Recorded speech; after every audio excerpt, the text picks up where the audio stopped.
एजाज भाई, बाबर आजम बतौर बैट्समैन बहुत अच्छे खिलाड़ी, बहुत अच्छे प्लेयर हैं, क्या बतौर कप्तान उतने अच्छे कप्तान साबित हो पा रहे हैं? आप क्या समझते हैं ये जो गुफ्तगू हुई है इस पर? देखिए, अब पाकिस्तान बज़ाहिर बाबर आजम की क़यादत में इस वर्ल्ड कप में कोई अच्छा परफॉर्म नहीं कर सका, ना ही एशिया कप का हम फाइनल खेल सके। लेकिन ये 2023 की परफॉर्मेंसेज हैं।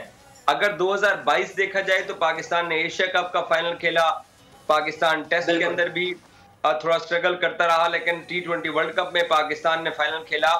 तो बाबर आजम को हटाने के हवाले से जो मेरे पास इत्तलात हैं वो ये हैं कि चेयरमैन पीसीबी ज़का अशरफ बिल्कुल इंटरेस्टेड नहीं है कप्तान को तब्दील करने के लिए, क्योंकि पाकिस्तान की यहाँ कोलकाता के अंदर जो वर्ल्ड कप की कैंपेन है वो 11 नवंबर को न्यूजीलैंड के खिलाफ आखिरी मैच पर खत्म होगी।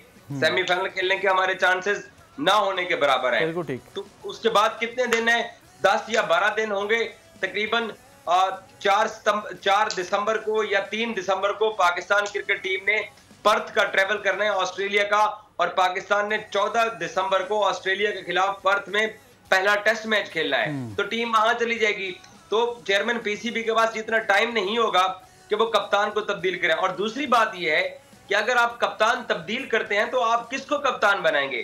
क्या वो जो कैंपेन चल रही है शाहिद अफरीदी की तरफ से जो कैंपेन चल रही है, या लाहौर कलंदर वाले कैंपेन चला रहे हैं कि शाहीन को कप्तान बनाया जाए, तो क्या फिर आप फिर क्या कप्तान किसको बनाएंगे? शाहीन अफरीदी को? तो फिर आप रिजवान को क्या जवाब देंगे जो कि मुल्तान सुल्तान का कप्तान है, 2 दफा फाइनल खेल चुका है?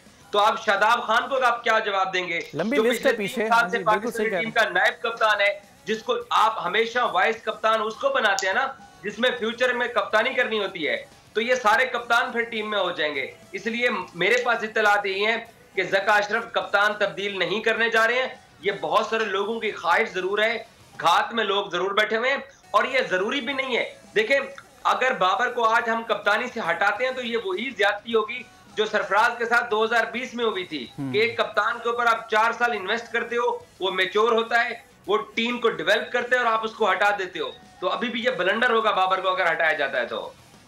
ठीक है, सब्सक्राइब करें और बेल दबाएं ताकि कोई खबर रह न जाए।